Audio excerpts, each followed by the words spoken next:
Well, I'm going to try Hobie. Hello, hello, hello. Let's Hi, see everybody. if it is really and truly live. It says it is. I don't believe it. Miss Dana is on a search for yarn. Nope, that's not going to work. There we go. I've tried Wool Warehouse, Love Crafts, and Amazon. Believe it or not, the yarn she's looking for is one I do not have. Yeah, because she doesn't have the Stylecraft Naturals bamboo and cotton. I need. I bought me a new lamp, y'all. I need indigo. And it is not here. A couple weeks ago, not Amazon, Joann's was having a sale on all their Ott natural light lamps, and I love them. My big lamp over here that you guys always see me fussing with, that's one of their lamps, and I've had that for probably, oh dear Lord, 20 years, and I love that thing. I love it, and I thought it died. I've been fighting with the switch, and Mr. fixed it once, and it went bad again, and I was on the verge of giving up, and he's like, no, I can fix it. Well, I thought to myself, I'm just going to go look online. They are expensive. It was expensive when I bought this one. They're way expensive now. But while I was on there, they had these little tabletop ones, which they didn't used to have. So this is the cutest little thing. Let me show it to you. The cutest little thing is just a little tabletop lamp. And I can sit it right next. See how small it is? I can sit it right next to where I'm working. It's got three, like different kinds of color. The more yellow, the more clear, the more white. I like, of course, the bright. And then you can make it lighter or darker, but it plugs into a USB.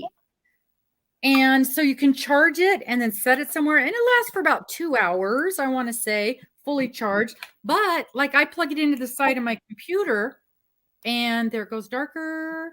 And now it'll go brighter. I can plug it on the side of my computer, and it stays the whole time I'm doing stuff. Of course, the cat walks across it and turns it off. And yeah, so right here, it's got this little pockety thing where I can put my crochet hook and my knitting needle and my scissors. But what caught my eye on it, I'm not going to be able to show you guys because I'm not that coordinated.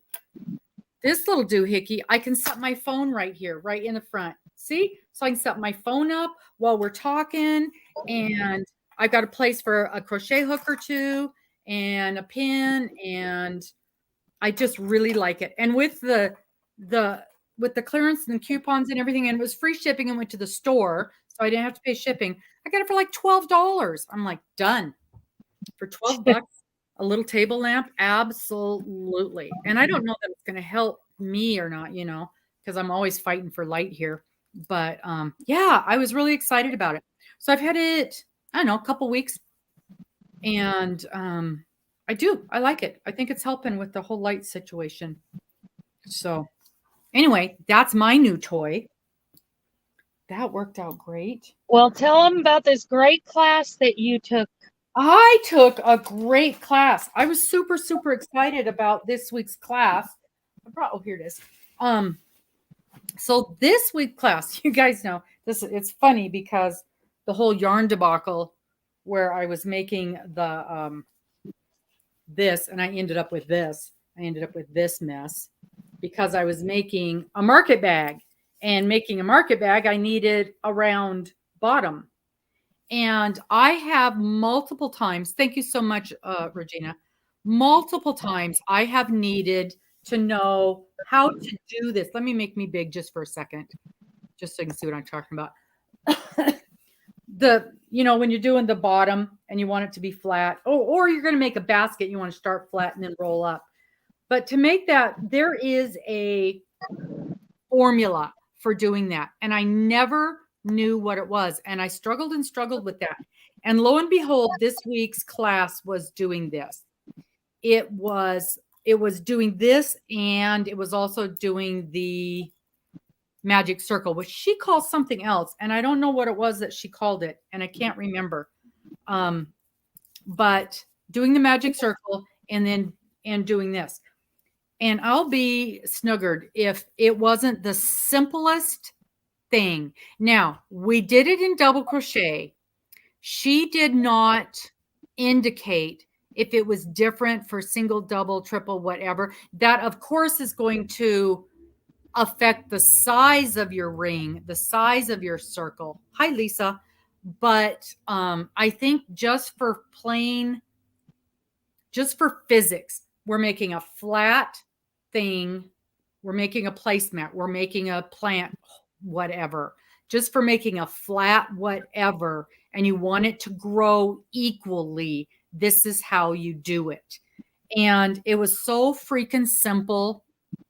I couldn't believe it. So we started out with the magic circle, and I don't think there'd be a reason why I couldn't say what it is, Dana, because it's a mathematical equation, right? Yeah. I mean, I don't know. I don't know. I really don't know. I'm just gonna do it. I don't think there's. I mean, it's just a mathematical equation. So, Doris. So here's the magic to doing this. You start out with the magic circle. You pick your number, and then whatever you do for your circle, 8, 12, whatever, that's how many you add to each additional row. So if I start out with 12, the next row has to be 24. The next row has to be 36. The next row has to be 48. So you add, because I started out with 12, I'm going to add 12 to each subsequent. Is that the right word? Subsequent? The next each subsequent row. Okay. Mind blown. And that's the thing about crochet. Sometimes it's something that you struggle with, and it's the simplest thing, but I just did not know where to go to find that answer, and I didn't know how to ask the question. And the funniest thing is last week on Rad Girls, I'm like, you guys, what are the numbers? How do I do this? How do I make this be a thing? Right.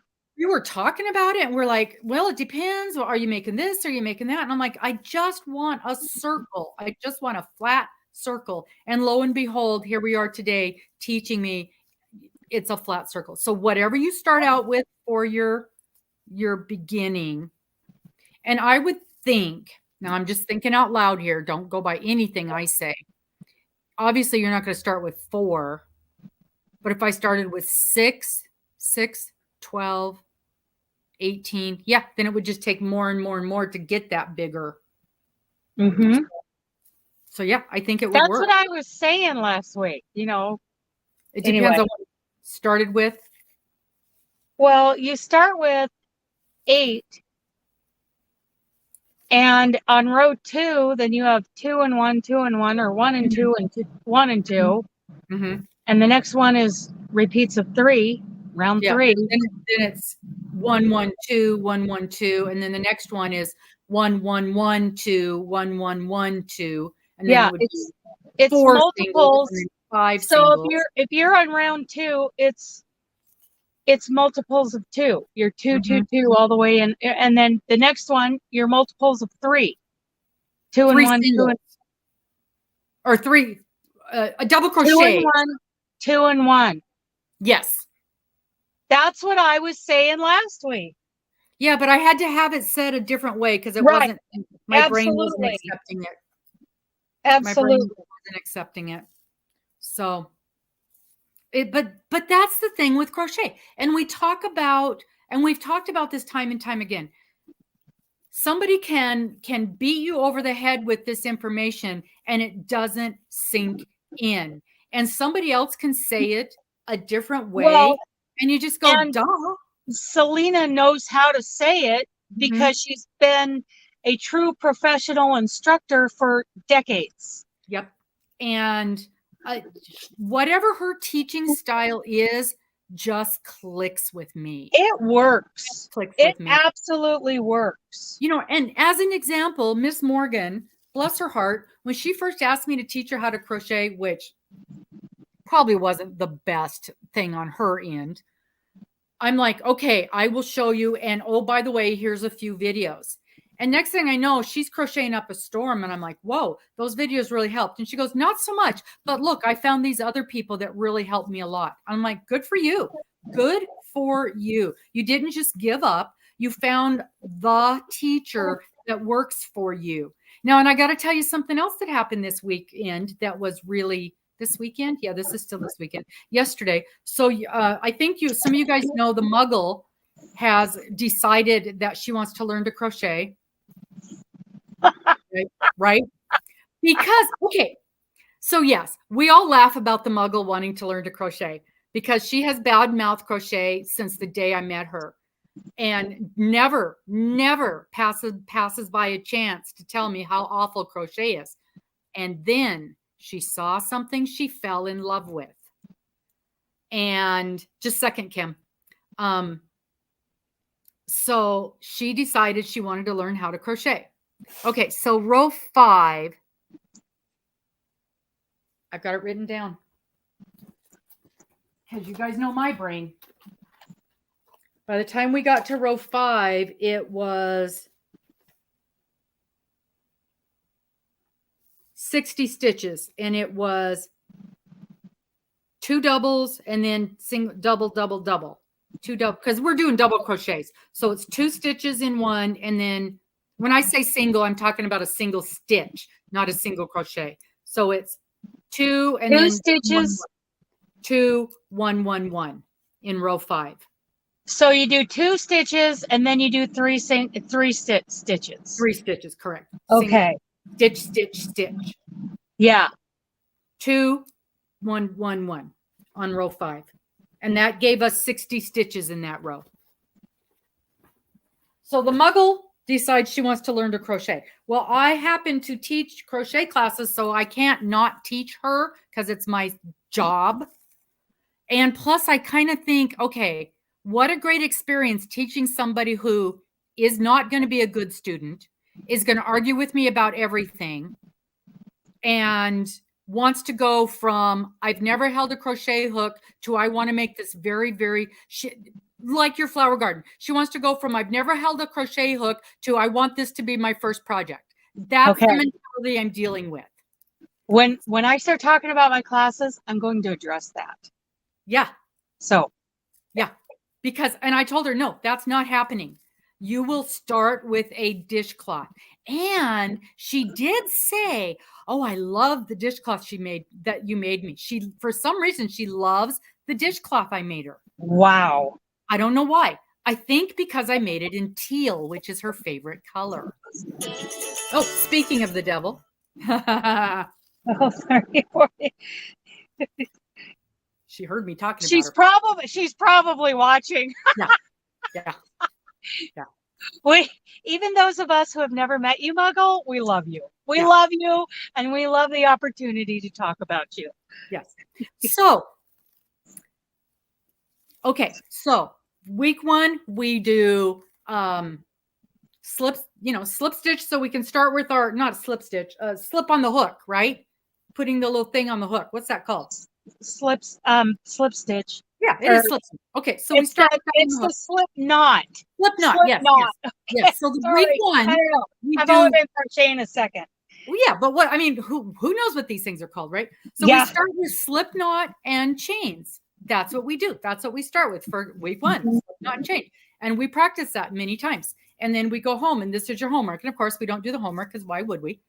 So we get back for lesson 2, and I go, "Did you do your homework?" No. Okay. Slip knot and chains.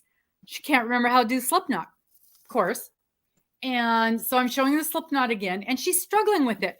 And I knew it was going to be a struggle because a lot of people struggle with the slip knot.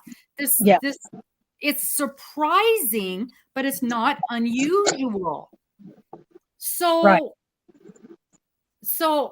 we're doing this and we're doing this and we're doing this. And I'm like, she's really struggling with it. And I wasn't expecting it to be that much of a struggle. So the funny thing, I go, there is another way to do this. Most people don't do it. Most people don't know how to do it. Let's see how this works for you. And I had to think about it a minute. And I showed her how to do the slip stitch with a crochet hook instead of doing it with your fingers. She picked it up immediately. Okay. Yes. And no We problem. need those options. No problem whatsoever. She did it like boom, boom, boom, 10 times in a row. Didn't even have to think about it. She is good with tools. Yes. And so for her to use a tool and given that option made all the difference in success. And I want her to succeed because we always want another person to love our craft. Yeah. As a teacher, it's my job to find a way that works for her. Right. And I was very proud of myself for having thought of that. Because it is true. I think the majority of us do not know how to do that.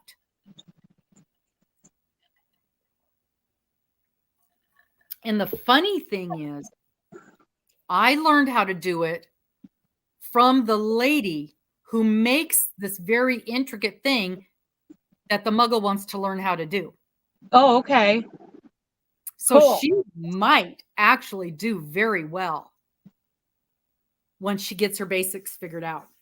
It might be right down her alley. But I'll tell you what, I made something from that lady this weekend, and it was, oh gosh, it turned out pretty. It was a one earring. I made an earring. Yeah. And it's a monstra. Is that the plant? Monstra? M-O-N, a monster leaf. It turned out. Never heard of it. It's a green plant with kind of holes in the leaves. Okay. It's pretty. And I'm buried, or I'd show it to you. But it turned out so cool. Whoops, I didn't mean to do that. I made myself big. I meant to just move it. It turned out so cool. But the gal is from East India. No, not East India. East Africa. The gal's from Africa. And she's got a bit of a heavy accent. And so she rarely talks on her videos. Okay. But the videos are well done. Her name is Kat something, K-A-T. You guys should go check it out. Her work is stunning. Absolutely stunning. Her videos, they scare me because the work is so intricate. But I have to remind myself, crochet is just one stitch at a time. It really is. Don't look what you just did. And it's one stitch at a time. And before you and I started Fruit Garden, I would never have thought I could do a lot of the things I'm doing now, even though I'm not very far along on Fruit Garden, but a lot of the things I'm doing now, I would not have even considered I could do, but because of Fruit Garden. I'm like, oh yeah, that's the thing we just did on Fruit Garden. I can do that. Yep. So back to Kat and her video. Most of her videos are her showing you what to do and the thing typed out across the top, which is okay, except now I have to write it all down. I hate that. I hate videos like that. But I get, if she has trouble, if she has, pretty broken English and she's self-conscious about it, I get that. And I think her first few videos, she didn't talk at all. And then at some point she started talking. And so it gets better. But even with that, just some of the terminology is different. And I'm like, wait a minute, what did she just tell me to do? And then I gotta, she says to chain, and then she'll say, skip one loop, stitch in the next loop. And I'm like, loop, what loop are we talking about? Oh, skip a chain. Okay. So even throughout the process, I got to figure out what she's telling me. Right. And what does she mean by loop? Mm-hmm. Mm-hmm. And then it'll be like, okay, so you do this thing and you do, let's say, and I'm just making this up. Let's say you do, you're going to do 6 chains. And then in those chains, you're going to do a half double crochet and 3 double crochets and a half double crochet. And then you're going to end up going back and you're going to put your hook in the second double crochet. Well, she doesn't say that, she'll say, put your hook in the fourth stitch. So then I'm like, okay, but are you counting this stitch or do you want me over here? Right. Yeah. So I'm like, just tell me which double crochet you want me to put it into. That I find. Right. So now when I write it down and see exactly what I'm doing, and that's what scares me about her more complex video. This one's a pretty simple pattern, but not unlike when we did Rosewood. I feel like once I get the rhythm of her patterning, it'll be better.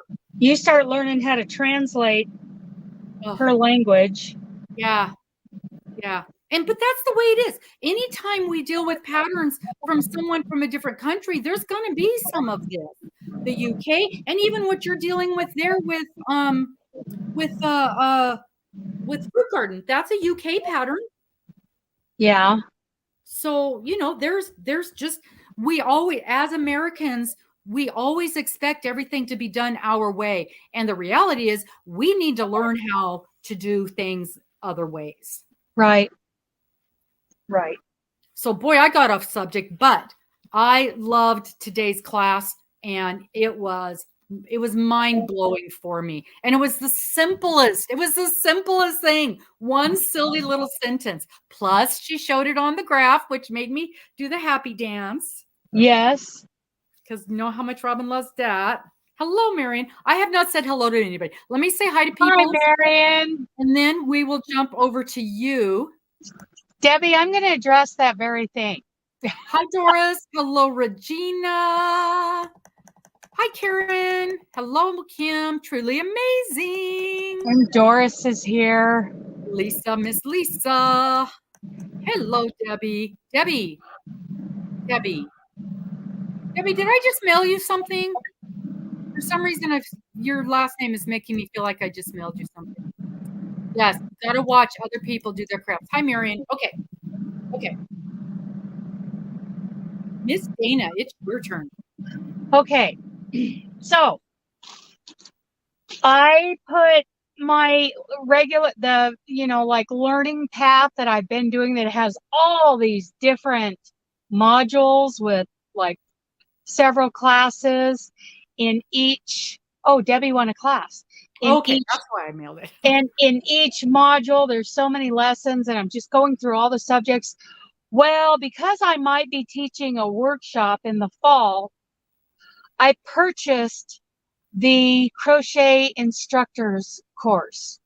So when I get done with this, then I will be a certified American Crochet Association instructor. I have a question. Yes. Did you purchase the full one or the mini course? The full one. Okay. I'll bet like $130. Okay. Like that. Yeah, I bet the mini one, you don't get the thing at the end. Because I was thinking about getting that one. I'm doing the whole thing. And I just purchased it this morning. And I tell you, you guys, each time, like the beginning crochet course is a subscription model where it's $5 a month.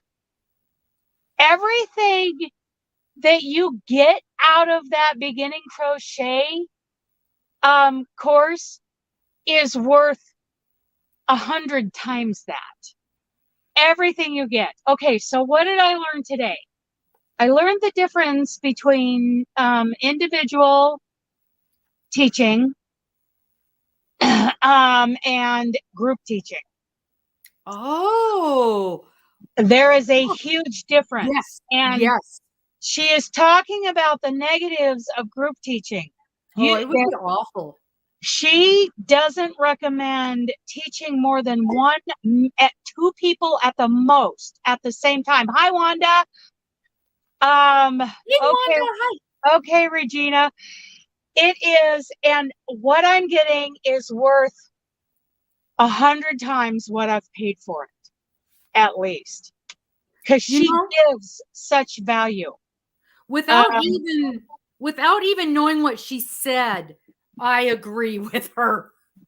Every every course that she offers is worth 100 times what you pay for it. Mm-hmm. And she's talking about do you really, so at least let's say instead of crocheting, we're talking about baking. You've never cooked anything in your life. Mm-hmm. And your grandchild comes along, teenage grandchild comes along who's never baked anything in their life, and they want grandma to teach them how to bake a souffle. No. Yep. No. Grandma can teach you a simple recipe. Let's get the flour and the butter and the sugar and the cinnamon out. And here's what you're going to do. I'm going to tell you what to do. You're going to measure out a cup of flour or 2 cups of flour. Level it off. Scrape it off with a knife. Put that in the bowl. Next, do this. That is exactly what it's like when you go to teach somebody. They're like, teach me how to crochet. And what you teach them is like, okay, I'm going to teach you how to do a half double crochet dishcloth. And then when you're all done, what do you know? You know how to make a half double crochet dishcloth. And that's it. Mm-hmm. And then next time they may come to you, okay, teach me to make something else. Okay, we're going to get some acrylic yarn. We're going to get a bigger hook and some bigger yarn. And I'm going to teach you how to do a double crochet blanket. That is not teaching crochet. That's teaching individual patterns. Mm-hmm. So when my Batman, you guys know Batman, she's in here sometimes. She makes some blankets. She likes that big, fat, what's it called? The skinny yarn is like this big. What's that called? Cover story, something like that. And the only thing she knows how to do is a double crochet blanket.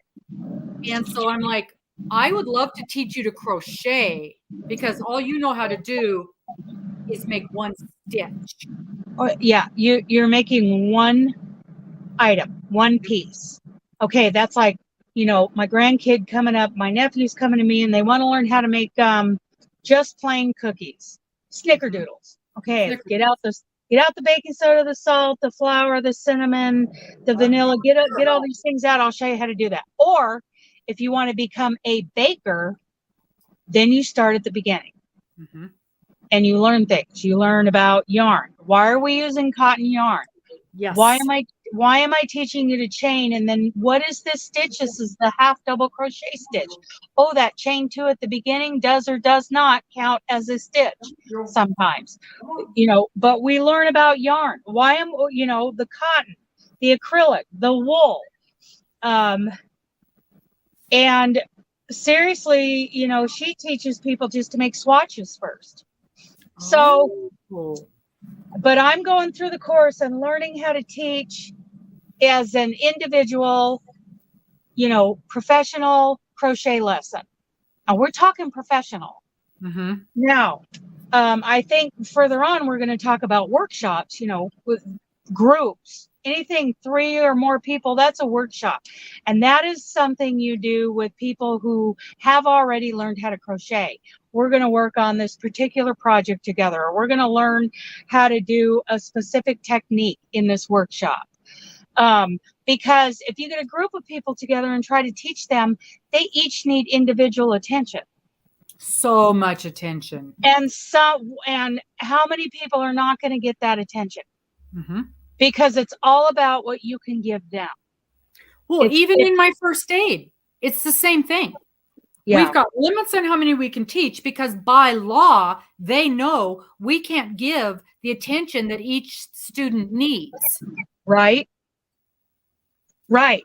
So I'm learning that. I'm learning how to be a professional and how to charge for lessons. I actually came up with rates this morning, and it's a step down rate because the beginning is going to include materials. Mm-hmm. And in my version of a lesson plan, the 2 classes, 1 price for your very beginner, where they have to take they have to pay for 2 classes. Mm-hmm. Because, otherwise I have wasted my time and money buying this chunky cotton yarn and, you know, everything that I feel that they need. And I'm talking bare minimum. We're talking like, you know, $70 for 2 classes. Mm-hmm. Is that an hour or 2-hour class? It's an hour class. So I am pricing myself high. I don't care. I'm out of the market. However, you can learn to crochet for $5 a month through the American Crochet Association. Yeah. If you want private lessons. Yeah. I mean, that's the way to learn. Yeah. But what do private piano lessons cost? What do private driving lessons cost? And I was a writing instructor and a barrel racing coach. Yeah. Yeah. You know what that stuff costs. So, you know, and I priced myself because I didn't have to pay for the horses, the equipment. I didn't have to pay for any of that. I gave a portion of what I earned at this youth ranch to the youth ranch. Mm-hmm. But, you know, eventually you've got, you know, crochet lessons. People are just wanting to improve their, you know, in my plan. Then it comes down to like the 3rd and 4th lesson. And then after that, it is nothing but my hourly wage. Mm-hmm. That's it. And she gave, you know, tips on how to, you know, come up with what your hourly wage is. And so, you know, we're learning. So when people come like, oh, I'm going to be, I've been asked to make sure I'm at the June 24th, 26th, second Saturday in June. I'm going to be at our crochet group in Gresham. And I'm going to put out there when I share out on Facebook about the group that if you want to learn to crochet, bring this 5.5 millimeter eye hook and bring a ball of this cotton yarn, either from Walmart or Bi-Mart, sugar and cream, peaches and cream. That's all they need to bring. And I'm going to teach them a basic recipe. Mm-hmm. If somebody wants to learn to crochet, there have been people have contacted me saying, oh, do you guys teach crochet? Yeah, we'll teach you to crochet, but I'm going to teach them a recipe. Mm-hmm. I'm not going to teach them how to be a crocheter. Mm. And the thing in my mind is, if you just want to bake a couple of different recipes of cookies, there is nothing wrong with that. There is nothing wrong with people who just want to learn how to do this pattern. And then they see another pattern. Oh, I want to learn how to do this pattern. And then I want to learn how to do this pattern. That is great. But to be like a real like master, you know, baker, you got to go through the whole thing. And I like going through the whole thing. Yeah. And I like finding the holes in my education. I have this thing about being complete. So and that's the thing with, you know, like the Muggle talking about, she wants to do an intermediate or advanced pattern. Advanced. Yeah, you might explain to her, okay, I can teach you how to bake cookies, or are we going to go skip straight from cookies to a souffle? No, we are not. But she wants to do that in everything she does. And I told her, I will not try to show you how to do those patterns because I don't even know if I can do those patterns. Right. You know, yeah. It's that's not happening. I will teach you how to make a washcloth. Right. And it will it'll be all of the steps up to it. I mean, I've got an outline. And I'm like, we're doing the chain. We're doing we'll start with the double crochet. Then we'll do the single, you know, and the half double. And we'll do all the things. I'm basically following the exact same program that this beginning program is. And I made her learn about hooks. And I made her learn about yarn before we touched any of that stuff. Right. And she's like, this is boring. And I go, this is crochet. You need to know these things before you touch this stuff because you need to know why you're picking up this ball of yarn instead of that ball of yarn. If I saw something that I wanted to paint, I am not going to go out and spend $100 on those tubes of paint and get myself an easel and, you know, the thing that you mix the paints. I am not going to do that. Yeah. Because I don't know the basics of art. Exactly. When it comes, I mean, I learned a few things of drawing and, distance and a few frame of reference kind of points in high school. No, but I am not a artist in the painting world or drawing. You cannot do that. And people do not give crochet enough credit to realize this is a full-on art form. Yes. This isn't just something you're going to pick up and do. And that's why I call it fiber arts instead of anything else. I call it our fiber art can be a hobby. Mm-hmm. Our fiber art can be a business, but it is an art form. Mm-hmm. Absolutely. Wherever you're at in it, whether you're just learning how to do individual patterns as you go, or if you're doing a deep dive into the very foundations of crochet and going on to the more advanced teachings, wherever you're at in it, it is still an art form. And I tell people when I teach them to do a dishcloth, when you're done with this dishcloth, it may be the ugliest thing you've ever seen in your life, but it will also be the most useful. Yep. Because of all the points about a cotton crochet dishcloth, I can rattle them off. Yep. Why this dishcloth is better than what you're buying at Walmart or the dollar store. It is a better quality dishcloth. I will never forget when I was relearning how to crochet. At some point, I decided I was going to do everybody some dishcloths. So I got some cotton yarn and I did this horrible, ugly pile of dishcloths. And I was so proud and I gave them to everybody. 4 or 5 years later, I was at my friend's house and I opened up her drawer with all the folded towels and dishcloths in it. And I grabbed that thing that I had given her a long time ago. I held it up and I said, "This is embarrassing. Why do you still have that?" And she goes, "That's my favorite dishcloth." Yeah. Because of all the reasons why crocheted cotton dishcloths are so much better than the others. And that taught me a huge lesson. So when we're teaching someone to do a dishcloth and their edges are crooked and there's skipped stitches and there's too many stitches, it doesn't matter. It does not matter because it is a useful item. So I'm going into more in depth. I've taken, I think, 3 of the lessons so far today. What is that? Oh, I need fabric glue, like right now. Oh, I have some right here. Let me hand it to you. Oh my goodness. I'm going to put a stitch marker in that so I can find it. Oh, no, no, no. Oh, that's just a weave in. That's just a woven in end that's sticking out. Oh. Okay. Strategy avoided.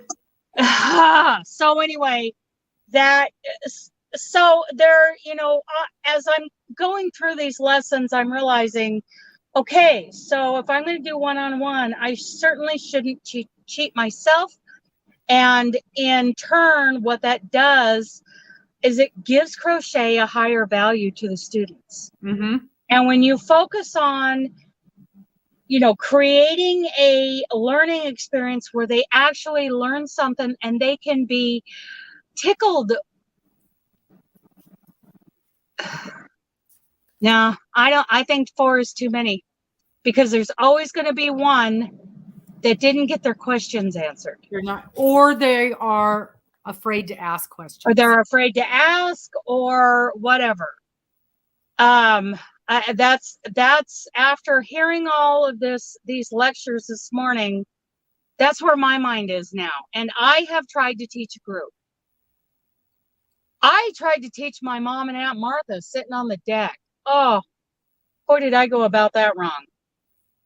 And the reason why now I'm no longer handing somebody some yarn and some hook and saying, okay, I want you to do chain 100, rip it out, and do it 20 more times, because they get bored. They get bored, yeah. Yeah. So I'm looking the at muscle gets this. bored after 5 minutes. Her attention span is 5 minutes. Right. We can do something for 5 minutes and then we got to move on. Well, unless she wants to be 6 people in a class. Unless she wants to be just wants to learn how to do these basic recipes, then she's not going to be the crocheter that she thinks she's going to be. No, it's going to take her decades. Yeah. And I look at these people, we get excited for somebody to learn a new art form, fiber arts, and then they just never pick it up again. Yeah. And if they don't have an attention span, if they can't pay attention to detail with every single stitch, it's not for them. And I think she can, but well, it had, and that's part of the reason why I insist on them paying for 2 classes up front. No refunds. We're going to have 2 classes, and it's going to be expensive. Because it's going to take 2 classes of learning to do a dishcloth and then going on and learning to. How are you going to get? Hey. Yes, I know. You're adorable. I don't know how you're going to get to the point of doing a dishcloth in 2 classes. It took us an hour to get to holding the yarn and the hook and making chains. You got to take the instructor course.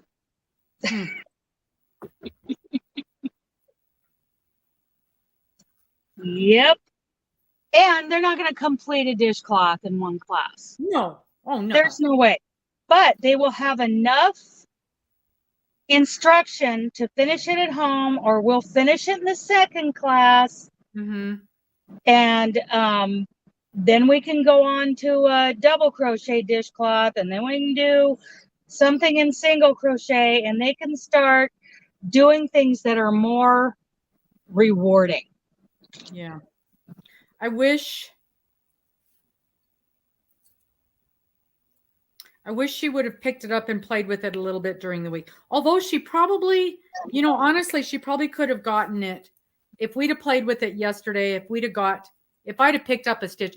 I wasn't in the mood yesterday. I'm up against the wall with these deadlines, and I'm like, no, I'm not sitting down and playing with yarn. There's no reason why you can't while I do. I don't have to sit and watch you crochet while I do this other thing. But she was more interested in what I was doing. Yeah. Well, and the other thing is about my hour-long classes. If I do have those classes, 1, they're going to be spendy, and 2, I guess I'm not in the live. 2. What do you mean you're not? I'm not in the live. 2, I'm actually going to block out an hour and a half for it. Yeah.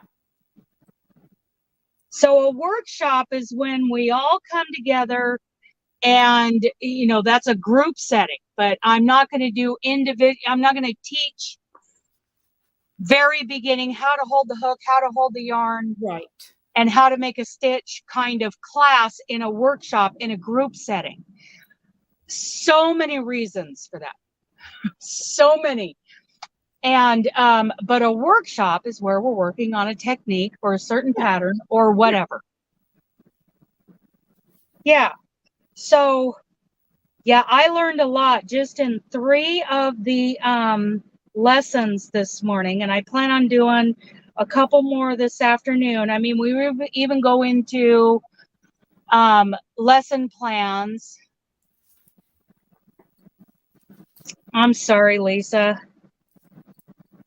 I totally know what that's all about. I know, because I'm still living that. But anyway, so that's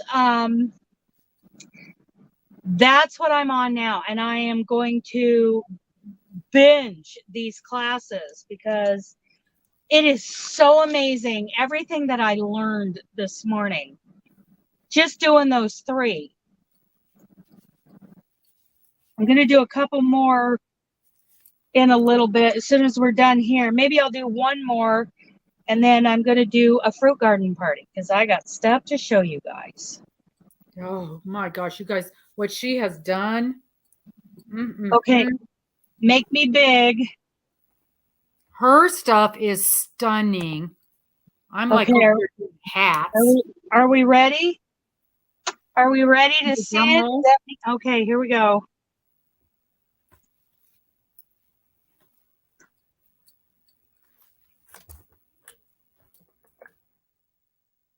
Look at that, you guys. Oh, so beautiful. I think the purple asters, it's a tie between the purple asters right there and the hollyhocks that I like the most. So beautiful. But I love them all. And right now I am doing 3 rounds of a border. 3 rounds of a border on this, 3 different colors. And then I do the blocks that go. So there's the big acanthus blocks, 2 per side. So there's 8 of those to finish, plus 1 or 2 other blocks that go in between those. So I'm very excited for this. 2, maybe 3 other blocks that have to go on each side. And then there's more border to go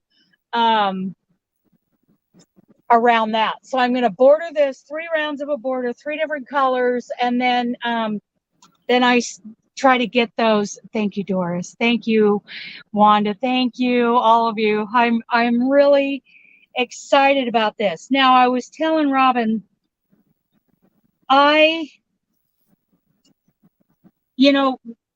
lot of us crocheters avoid the joining of squares. And I'm like, oh, I'm just going to do it. I've done it with, granny squares before. Blah, big deal. Well, these are much smaller stitches that I'm joining. And I am learning that I need to be, thank you, Doris, that I need to really slow down. I mean, just putting the front sides together and just single crocheting across. No, I need to pay attention a little more, and I need to be a little more methodical about it. So I will probably get marked down for my joints, but I will be steam blocking this when it's all done. I'll do it upstairs in one of the other bedrooms. Oh, yeah. At Mom's. And, close the door to the dogs and the cats and get that really steam blocked out nice. So thank you. Thank you. I love this thing. Love it. So anyway, I don't have to be big anymore. But yeah, that I am going to be a certified ACA instructor when I finish this course. And I am so excited about that. And there's so much value. I mean, in each of these lessons, there is so much value. And she has spent thousands of hours putting these courses together. And they feel so underpriced. Even though I paid what? I'm trying to think back. I think I paid $129 for this instructor course. Yeah, that seems like a very good deal. Hey, my no walking on the computer. What's that? Oh, the cat. No walking on the computer. No walking on the computer. Yeah. So yeah, I am going to be a certified instructor. Now Robbin and I have had this conversation. Let's talk about certification. Let's talk about accreditation. We have the CGOA, which honestly, you guys, isn't much older. It isn't that old. It isn't like an age-old thing.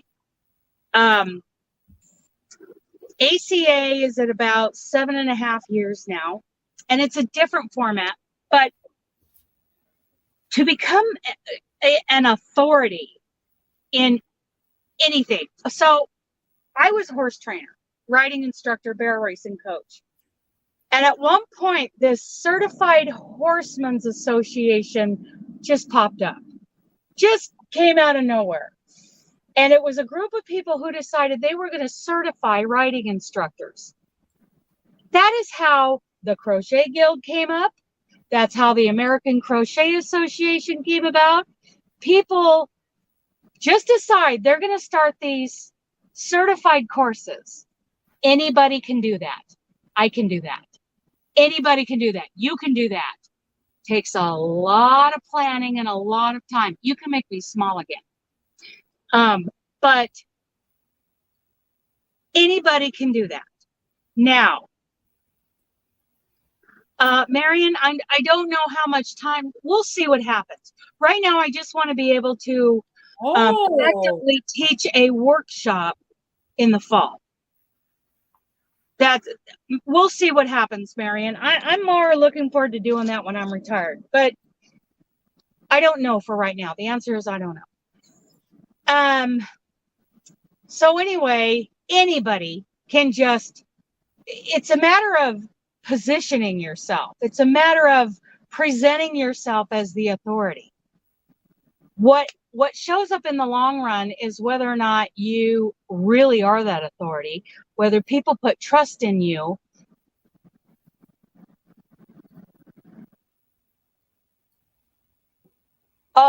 Crochet exclamation point. I thought that was from Annie's.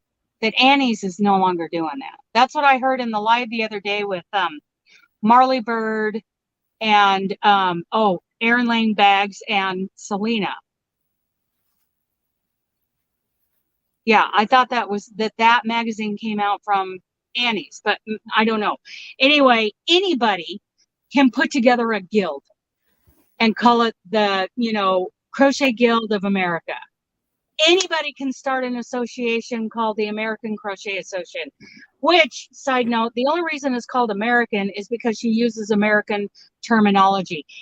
She has members from all over the world. She has members covering the globe. Sunflower Wiggly Trivets. This is, okay, I want to know what your cost is and how much time it takes you to make one. It is, but Annie's is associated with the CGOA. Oh, okay. See, that's more than I knew. Yeah, that crochet exclamation point magazine is no longer going to be put out.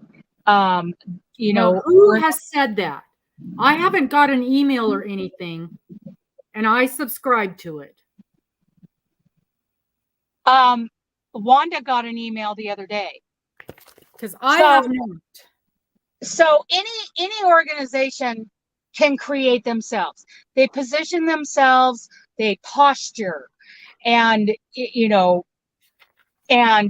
promote themselves as the experts. Okay, Salina's doing the same thing. The Certified Horsemen's Association is doing the same thing. What stands the test of time, what matters, just like you decide to print money.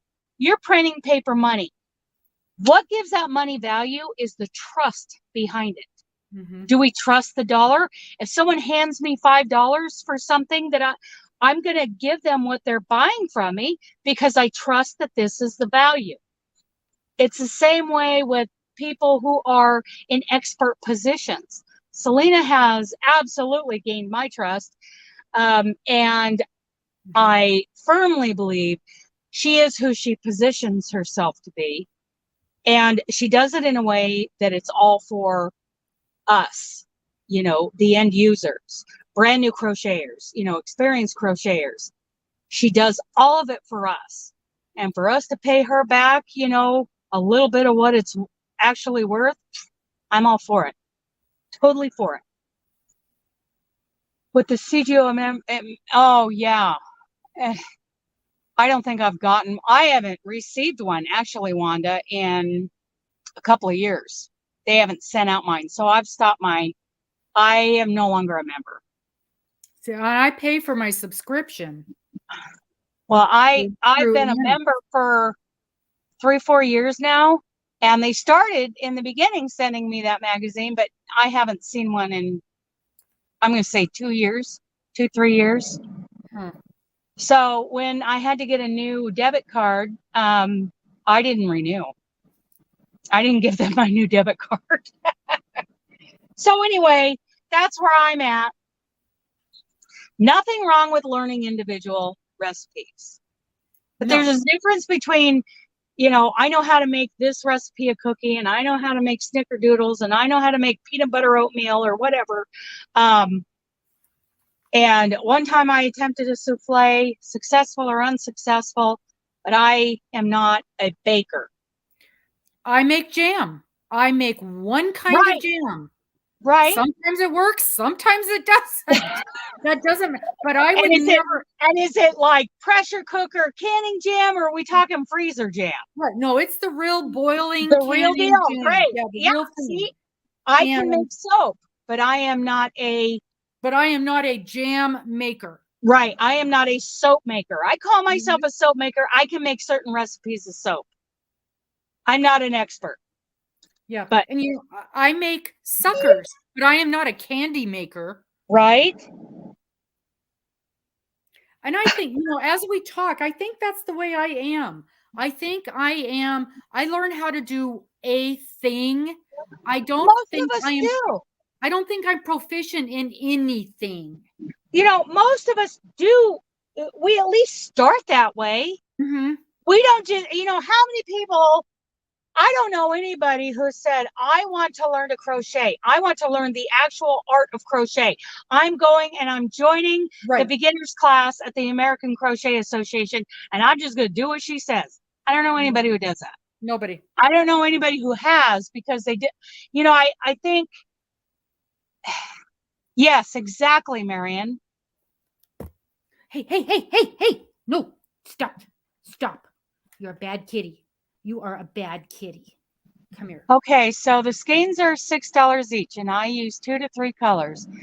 Takes me 3 to 4 hours straight, maybe 5.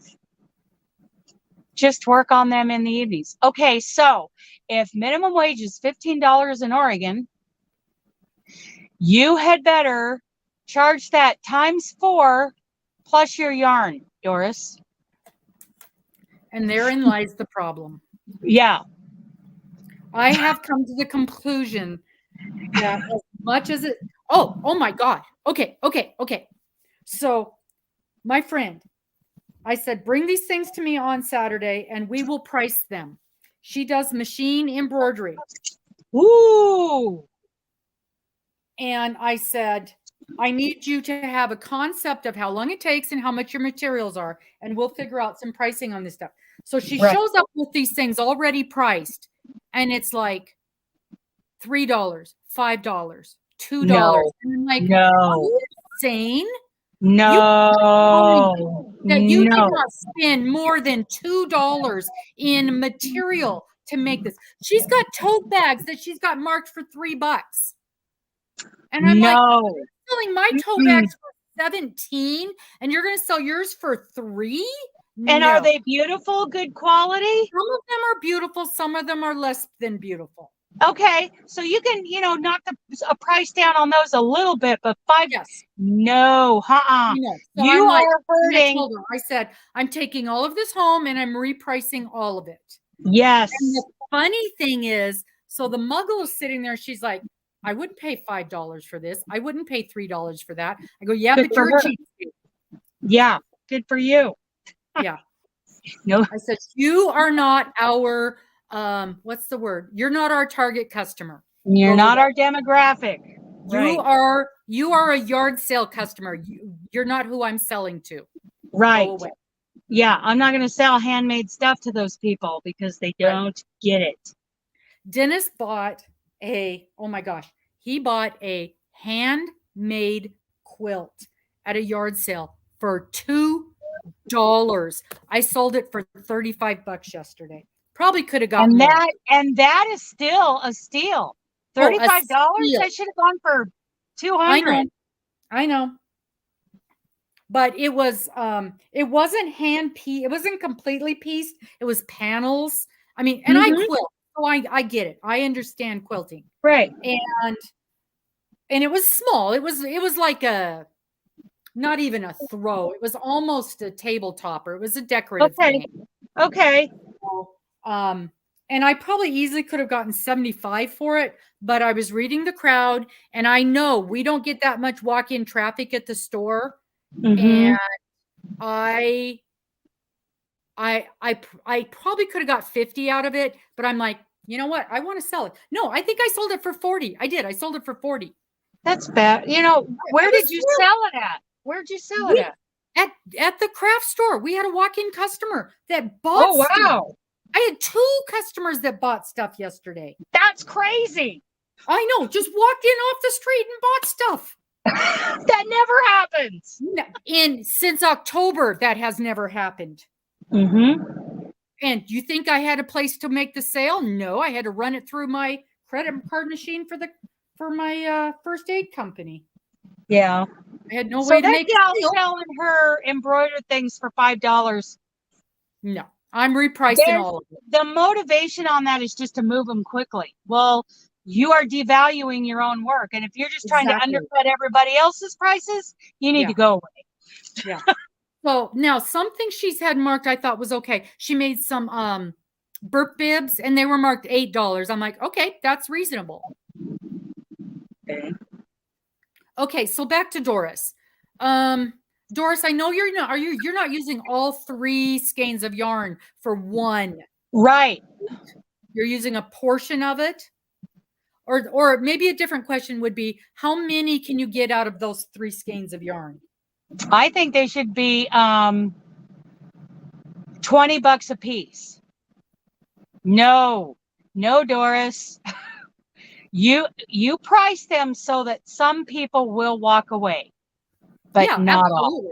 Absolutely. $20 a piece. If you add dishcloths to that, it's 30. Oh, for sure. Doris, let me retell this story from the Pacific Northwest Yarny Social. We had this gal, Rose, just walking off the street. She was so excited. She paid cash right there at the door, and she sat with us for 2-3 days. We love Rose. She is part of all of us now. But I taught her on Saturday or on Friday how to make a wiggly trivet, a wiggly, pot pad. The exact thing you're making.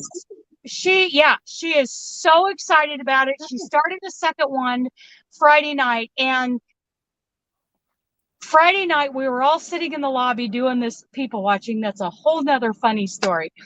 And earlier that day or the day before, this little dog had come running into our, conference room, and it was just Stephanie and I sitting there, and we're like, and we could hear this woman on the other end of the lobby going, Butters!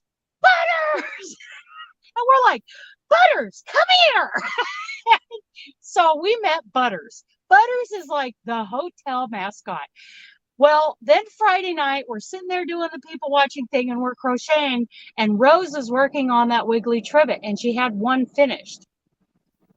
And that woman walked up and said, how much do you want for that? I want you to tell me. And then she had to run off, and she had to go chase Butters. Well, the next day was Salina Baca Day, and we had a great day with Salina Baca. But then at the end of the, pretty much towards the end of the day, here comes Butters' mom. And both of those wiggly trivets were done. And she said, okay, how much do you want for both of them? And standing behind Rose is Salina Baca going, 4, 0, 4, 0. And I know Rose was embarrassed, and she was so, she goes, okay, $40.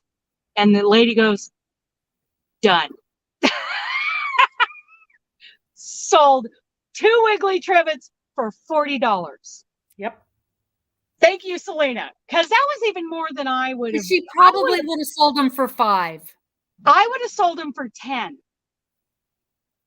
Because I have started, changing my mindset about pricing.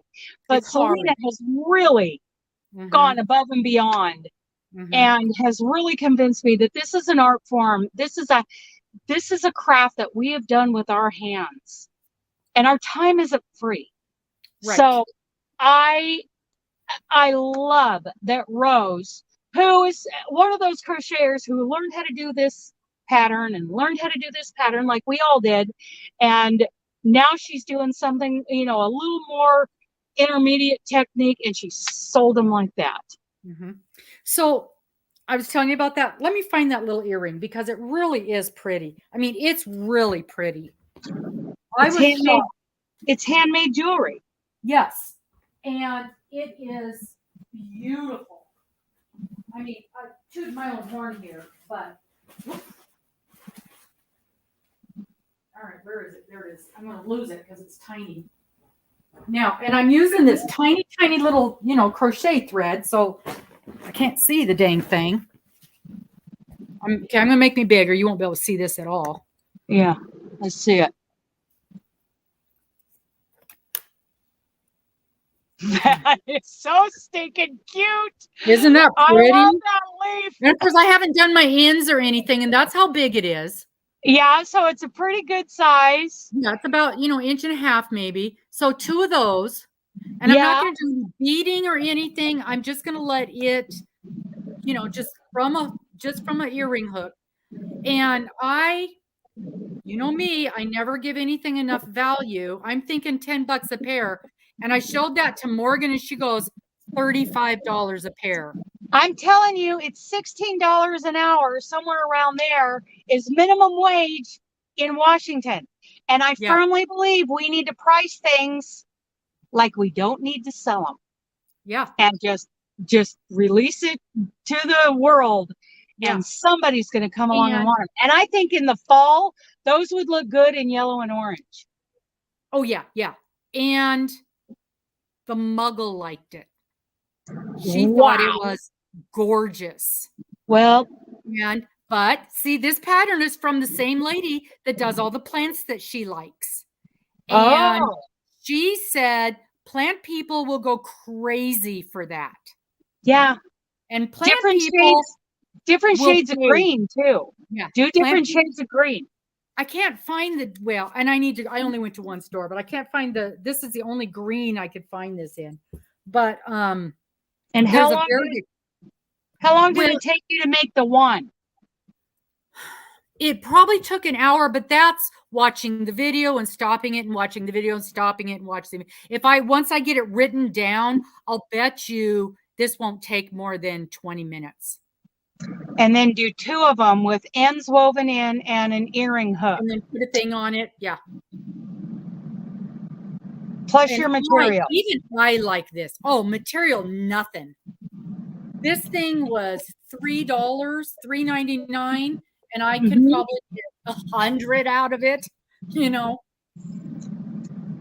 So yeah, I'm thinking at least 350 yards in this. I'm thinking at least, I think she's right, 25 to 35 a pair. Mm-hmm. So again, you got to know your audience. And I don't think where I'm going is the right audience to sell these for that much. Well, the mother liked it. Zero. This is a 0 weight. So it's a lace weight. It's like what you make doilies out of. I can't get to where. Let me get big again. And then I will. All right. Go for it, Doris. There we go. There it is. Mm-hmm. That is adorable. Yeah. And then it's going to, that's how it'll hang like that. Yep. And then this on the bottom, that'll be gone. Yeah. Cindy likes my ideas for the colors. Mm-hmm. And the funny thing is last fall, summer, whenever that last Hobby Lobby sale was, I had picked up a box of mini skeins of these in all different variegated colors. And I got it for like $10. And I realized after I got home, it really wasn't on clearance. It was just there. And I almost took it back and I thought, no, I like all the colors in there. I will find something. Well, true hosta colors. You've got this and a couple of different little variations of green. Yeah. Well, I don't want to go too far off. There's a million other flowers I can do out of the different colors. But if I Right. want to really get the plant people, the colors have to be right. Yeah. So I may look in those variations of colors that I have. But yeah, the leaves, I mean, it really turned out beautiful. And it's not hard. It isn't hard. The hardest part was looking, finding the itty bitty spots for the stitches. Yeah. Yep.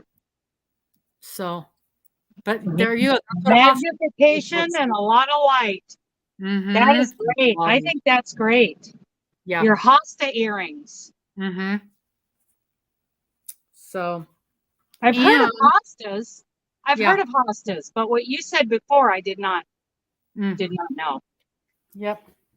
So that's kind of what a hosta leaf looks like. Okay, so before we do the giveaway, I got to give a call out for something I need. I need, where is it? Indigo, right here. Indigo, I need a bowl of, now there are different kinds of Stylecraft Naturals. I need the Stylecraft Naturals Bamboo and Cotton. The color is indigo.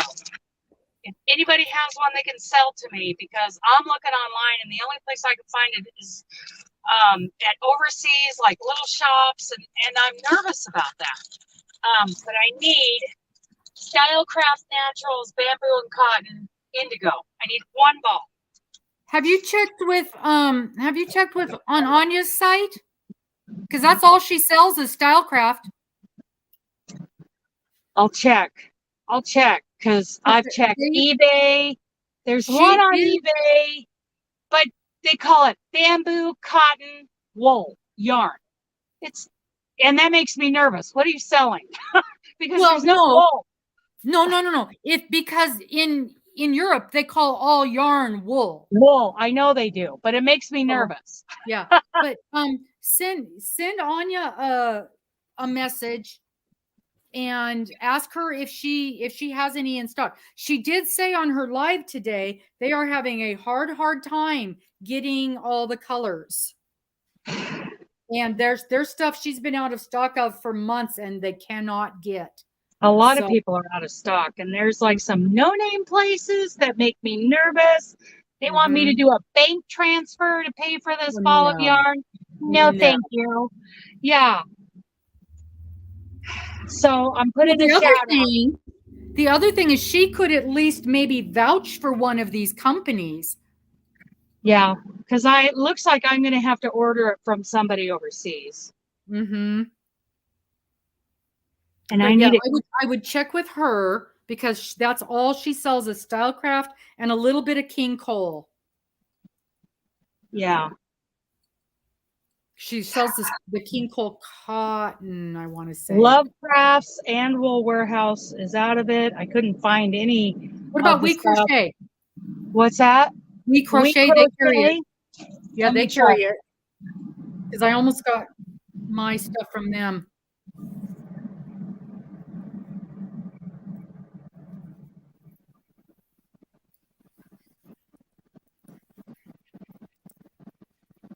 Oh yeah, Arkansas, no AC. Ugh. Okay, so let's give something away. Oh, okay. So anybody in here who has not already won one of the classes, and it is what's the name of the class? Crochet Skill Mastery, something like that. Oh, yes. Thank you, Lulu. Thank you, Cindy. So go and watch Anya's live today. She's giving away some goodie bags, and you need to comment on her live and then share it out to someone to be put in for the giveaway. And it was really it was a good live. It was a fun live today. Hers always are. Okay. So let me figure out how to do this. Robbin, add to stream. Oh, look at that. Hey. Troublemaker. Okay, we are going to be talking about Troublemaker here today. And Troublemaker's name is, what is your name? Tasmanian Kitty. Yes, but she has a real name, and it's a gem, Topaz. Topaz. Topaz. So the word is topaz. Topaz. Topaz. Topaz. Type it in, you guys. Type it in. Anybody who has not already won the class, one class per winner. We're running low on the classes. We only have a limited number, so won't be too many more weeks. We won't have them. And I got to get in there. What do we have? 4 left? I think we've got 4 left.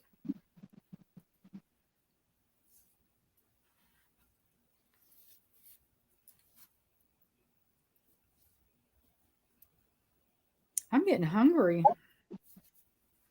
I love hummus. I love hummus. And the problem is hummus is really high in calories, and I can sit a whole tub of it. So I bought these little individual tubs of them. And so that's what I had for lunch. But it did not hold me over because there's really nothing to it. No, not much protein or anything. Hey. Oh, you're such a good helper. We Crochet doesn't have it. Oh.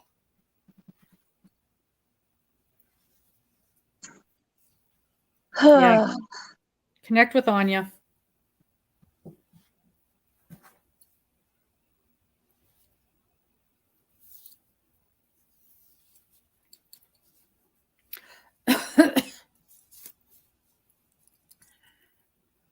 The other thing you could do is do a shout out on Ravelry. See if anybody there has it.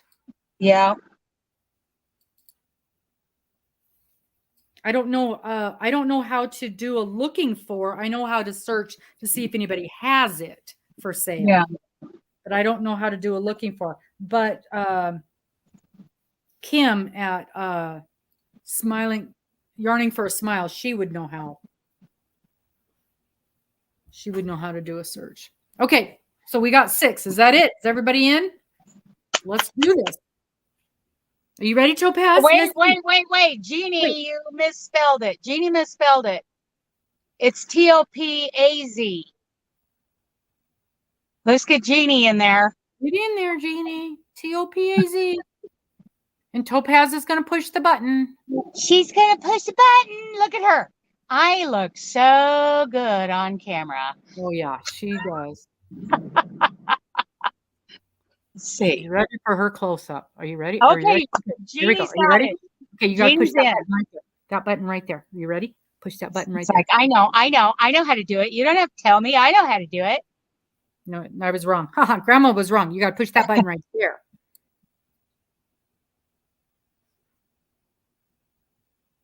Who wins? Who wins? Who wins?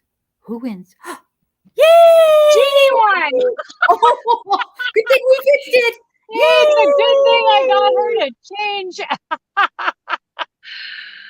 Oh, good deal. Congratulations, Jeannie. Yay! It is so worth it. Oh, and we really haven't heard from anybody who's won, have we? Mm-mm. About how they're doing? What you got to do. Here we go. You got to go here. Oh, ignore the date because, I didn't go change it. So email me there. Yeah. And she'll get you all set up. If your email, which I'm assuming will be different from, make sure you put your actual, both your name and that name in the email so I know it's you. Your YouTube name. Yeah. And what I need is your real email, that because Salina's going to contact you by email. Yeah. She connects with you pretty quick. Robbin is usually it's what slows things down.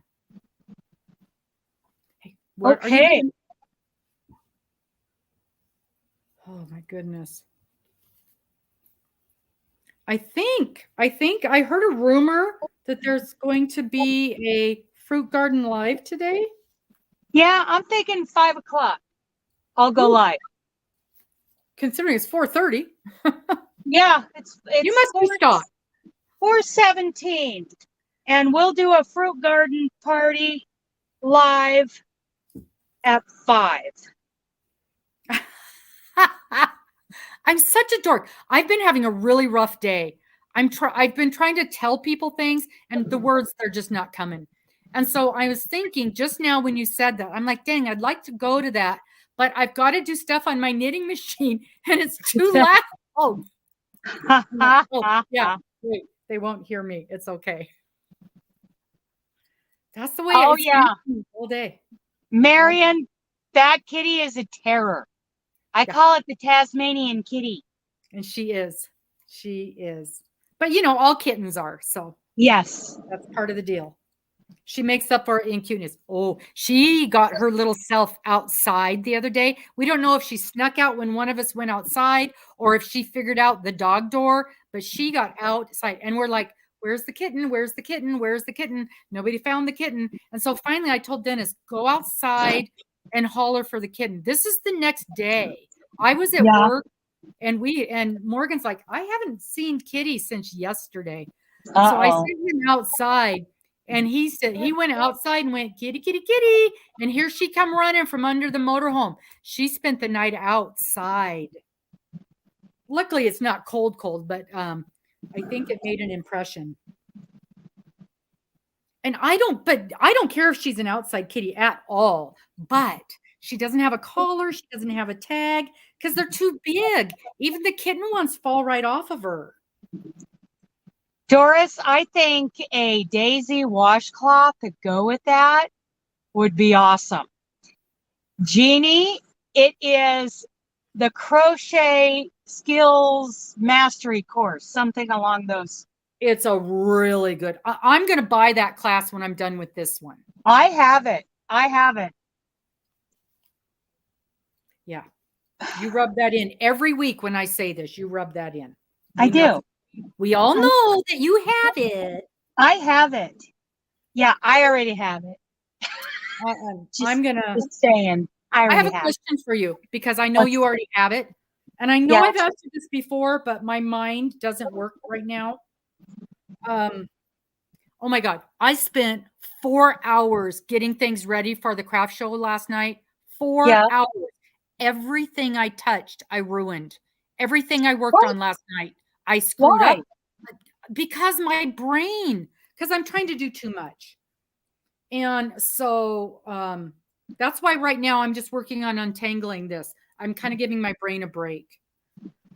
So what was I talking about before I said that? Oh, I had a question for you. So you belong, obviously, you are a member of the American Crochet Association, which I have not joined yet, not because I don't want to, just because I haven't. Was the mastery class, is that included in your membership or is that an extra fee on top of your membership? Do you remember? I think the learning path, the big learning path that I'm taking, I think that's with it. I'm not positive. I feel like it is. But even if it isn't, it's well worth it. Oh my goodness. And it is so huge. And it's just like little bites. Yeah. Crochet skills development something. The only reason I haven't yet, and this is the lamest excuse on the face of the earth, but it's reality. So we're doing this class, and how many times, Dan? Okay, so you guys know me that it's not unusual for me to have 47 projects going at once. Yeah. It is not unusual for Dana to have 1, maybe 2. When we started this process, Dana contacted me and said, I know how you are. You will not do this class unless you are forced to. And I was in this same position. I had been a member for 2-3 years and I had not done any classes. Okay. And I feel like it was a waste of money. And oh my God, I have gotten so much out of that class, and I would not have touched it. It would have been one more thing sitting somewhere that I would have forgotten about. Yes. Blessings to you, Dana, for this. Thank you. How many weeks have you contacted me and said, are you ready for the program? And I'm like, oh, dear God, I haven't even looked at this week's class yet. Like, I've done it. You've contacted me and I'm like, yeah, I'll be ready. Just a minute. Just a minute. I gotta go do it. An hour. Yeah. Yeah, Paula, you think I'm joking. Yeah. Well, I have my scorched earth list is like 20 plus projects on it. Some of them are many years old that I don't want to give up on yet because they're for people that I dearly love. I have a question. What? Oh, wait, let me finish. What? Let me finish what I was saying. Okay, so the reason I have not joined is because I'm doing all this junk for the craft fair, which I've not worked on any of my own projects. Everything I've touched is for craft fair. Yeah. And I'm leaving in 13 days to go to Texas. And I know I won't work on, I'm not going to look on anything on a website and start anything for that. So I'm thinking when I get back from Texas, I would join and then give it the due it deserves. So that's my thought process with holding off. But then again, I ought to just join. Okay. So that's what has held me off from joining. Now, I took her first class when she, okay, Jeannie. Thank you so very much. That's very kind of you. She thinks she might have taken this class when she joined them. And if she has, she will pass this on to someone else. Okay. Crochet skills. Okay, so there's like a beginning course. There's a skills mastery course. There's the learning path, and then there's the membership courses. Hi, Bridget. And then there's a bunch of free downloads. A bunch of free patterns. Yeah. Did you guys see that gorgeous summer top thing that Bridget just made? Beautiful. Absolutely beautiful. Okay, so now there was something else that I started to say, but I said, let me finish this. Okay, here's my question. Oh, I'm glad Queens is here. Bridget, this is actually Karen. affects Bridget. Yes, you can. You can restart classes. Oh yeah, you can watch them over and over. Oh yeah. So scorched earth. What are the rules for scorched earth? My idea so Marion does it a little differently where she's using up all of her yarn stash. Okay, my version of it is that I have all these projects that I have yarn for or even started projects. And it was taking up so much room. And my idea was to make a list of all these projects, everything I've got started, and deal with them. Either do them, okay, and get them given out, or frog them, whatever it is to get through that list to get it done. Okay, so yours is more whips and hers is more yarn. Because I don't have stash. Right. Yeah. Right. You don't do stash. But I have a lot of room taken up with projects that I haven't touched for a long time. So yours is whips. Okay. Yeah. Okay. Because now, remember at the beginning of the year when I made my list? Yes. Mine was projects I wanted to do this year, which has gone by the wayside because of craft fair. Craft fair has taken over my life. Okay. Skill building workshop. That's it right there. Thank you, Wanda. Okay. So now, Miss Bridget, I think you, okay. So Miss Bridget, I think you're going to yell at me. So we're doing the monthly using up our yarn video. And is there a rule? Is there a rule? I don't want to screw it up. I don't want anybody mad at me. I'm afraid of doing it wrong. Or you can just take whatever it is and make it your own. Because that's what I'm going to do. Because here's the thing. I think what we're supposed to do, and please tell me. Hey, Mama Sue. Hi, Mama Sue. Okay, Bridget. I think what we're supposed to do is be using yarn out of our collection and showing how much we've used. But craft fair has taken over my life. Craft fair is not yarn out of my stash. Craft fair is stuff I bought specifically for craft fair. So it doesn't count as buying new yarn. So why am I supposed to believe that you did not have yarn for these items anywhere in that stash? Right. Because it was like I bought a ton of these school colored yarns. Okay. Specific school colors. And I bought a ton of this cottons, this velvety crap that I never ever use. I've never touched in my life. And I bought a ton of this cottony stuff that I mean, I probably could dig through, and I did dig through there when I was going to do some washcloths and things like that. And I also bought a ton of this, not a ton. I bought some of these things to make scrubbies with. I don't make kitchen things. I make blankets. None of this stuff do you make blankets with. That's right, Wanda. I did. So, yes. So I have bought a bunch of this stuff that I've never used before. Oh, and these things that I'm making the hats and the loveys out of, these aren't things that I make.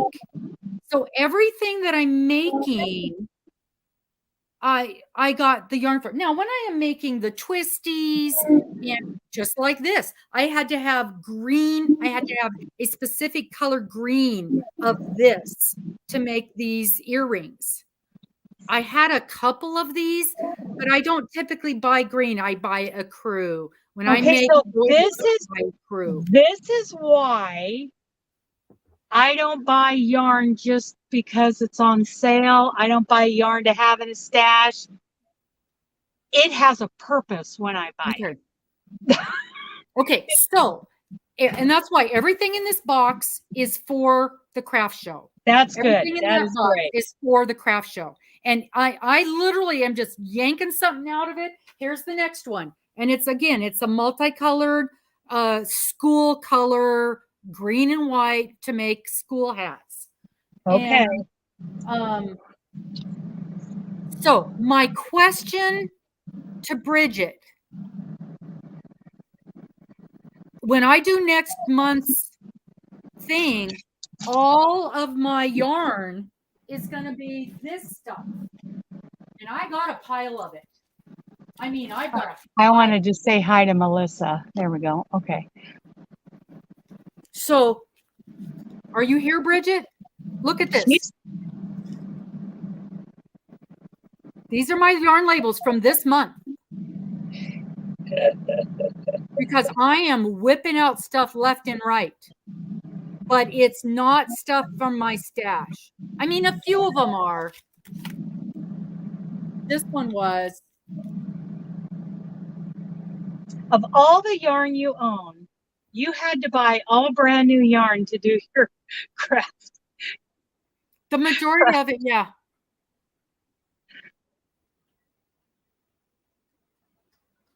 Okay, so Miss Bridget says I don't count this.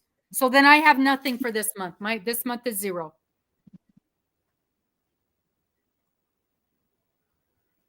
because it was, I'm 100. That's why I'm asking. Does it count if I threw this crap right in the garbage? Does that count if I threw this right in the garbage? This was the most miserable stuff I've ever worked with in my life. Throw it away. I made 3 scrubbies. They literally disintegrated in my hand. Yep. And after 4 hours of fighting with this stuff, I'm like, I'm not doing this anymore. And I threw it in the garbage. Good job. Way to unburden yourself. That unburdens you of that. And I wondered when I bought it what it was going to be like. Well, now I know. Now you know. And it's a learning experience. Yeah. That was the best $5 I ever threw in the garbage can. Stitch Soak Scrub, it is called. And it's from Lion Brand Yarns. And it's miserable. Miserable. Marion agrees with me. What did you agree with? I think Marion would have counted the new yarn. I'm not positive. Okay, this is what I'm going to do, Bridget. I'm going to show everybody. I'm going to make the video. I'm going to show everybody because I'm pretty damn proud. Look at this. Would you look at these labels? And this isn't all of them. I'm going to show everybody that this is what I went through, but I won't count it in my total for the year of using out of my stash. What it's going to do, because it's going to cut down on my stash usage because I'm working on crafts show stuff. But I want to know how much yarn I went through for the year for my own well-being, for my own knowledge, because I've never done that. I've never counted what I've gotten through for the year. And I want to know. Oh. So this was in my stash. This delightful mess was in my stash. Thank you very much, Miss Dana. And you see where that got me. You took 1 skein of yarn out of your stash? 3. I am Look proud where of it you. got me. Look where it got me. I am proud of you. Yeah. It got me nowhere. Okay, This let's was in get my out stash. of here. Let's get out of here. Okay, because you got to do something fun. I got to do something fun. And I'm proud of you. You actually did use a skein of yarn out of your stash. I have used more than one. Anything that was the that is basic awesome. red heart, 4-weight, a lot of, what is that stuff called? I don't know. I used a lot, but Good. A lot of the specialty stuff that is just things I never make and I never use that I'm using for craft show. So, right. Yeah. Then, yeah, that was definitely stuff I had to get. This kind of stuff. So, okay. Bye. We'll see you in a few minutes. Everybody go see her. I'll be live at 5. Live at 5-ish. 25 minutes. 25 minutes from now. Bye, you guys. Bye, you guys. Oops.